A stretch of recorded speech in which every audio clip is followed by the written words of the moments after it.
చాలా మందికి ఉన్న సమస్య పదే పదే వస్తున్న క్వశ్చన్స్ నాకేంటంటే దాంట్లో తరచుగా కనిపించే క్వశ్చన్ ఏంటంటే, సార్ సెక్స్లో మా టైమింగ్ తగ్గిపోయింది, మేము కోరుకున్నంతసేపు మేము సెక్స్ చెయ్యలేకపోతున్నాము, ఎంతో అరగంట చేయాలని ఉంటుంది సార్, కానీ 2 నిమిషాలకి అవుట్ అయిపోతుంది సార్, 2 నిమిషాల లోపల అయిపోతుంది సార్, మా పార్ట్నర్ ఇలా చూస్తుంది సార్, మా వైపు ఏమైనా లేకపోతున్న సందర్భాలు ఉన్నాయి, మా మధ్య గొడవలు అవుతున్నాయి, మా మనస్పర్ధాలు పెరిగిపోతున్నాయి, అన్యోన్యత తగ్గింది, సెక్స్ సరిగా సవ్యంగా జరిగినప్పుడే సత్సంబంధాలు బాగుంటాయి భార్యాభర్తల మధ్య అన్యోన్యత పెరగాలంటే సెక్స్లో మీ పనితనం సెక్స్ కార్యంలో మీరు పురలాంగా దాంట్లో నిలకడ ఉండటమే మీకు మీ భార్య మనస్సు మీరు గెలుచుకోగలుగుతారు.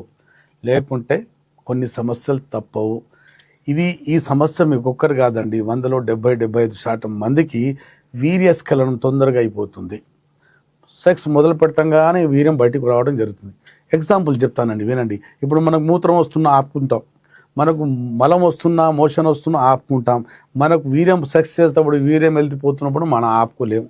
ఎందుకంటే మన జననాంగాల దగ్గర మా అంగం వైపు వచ్చే రక్తనాళాలు కండరాలు అక్కడ ఉన్న నరాలు వీక్ అయిపోయి ఉంటాయి. ఎందుకంటే ఇప్పుడు మన బ్రెయిన్ సెంటర్లో ఒక కెమికల్ ఉంటుంది, సీరోటోనిన్ కెమికల్, అది తగ్గిపోవటం వల్ల ఒక కారణం. సీరోటోనిన్ తగ్గటం వల్ల మన వీర్యం మన ప్రమేయం లేకుండా బయటికి వెళ్తున్నప్పుడు మనం ఆపుకోలేకపోతాము.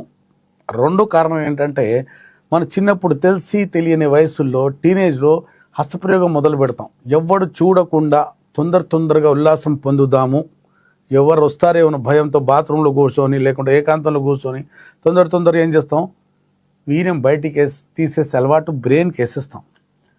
ఆ అలవాటు తొందర పడిపోతుంది. నేచురల్ టైమింగ్ కన్నా టైమింగ్ మనమే తగ్గించుకున్నాం. దానికి కండిషన్ రిఫ్లెక్స్ అంటారు. ఆ కండిషన్ ఆ టైమింగ్ ఫిక్స్ అయిపోయింది, ఒకసారి మనం బ్రెయిన్లో ఫిక్స్ చేసుకున్నాం.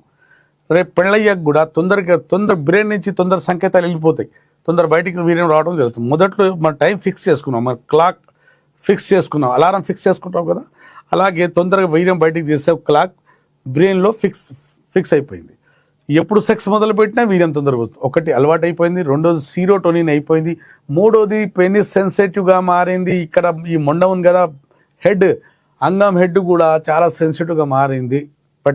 పెడుతుండగానే వీర్యం వెళ్ళిపోతుంటుంది. ప్రతిసారి సెక్స్లో ప్రయత్నించినా ఇదే సందర్భం, ఇదే కథ రిపీట్ అవుతుంది మాటికి.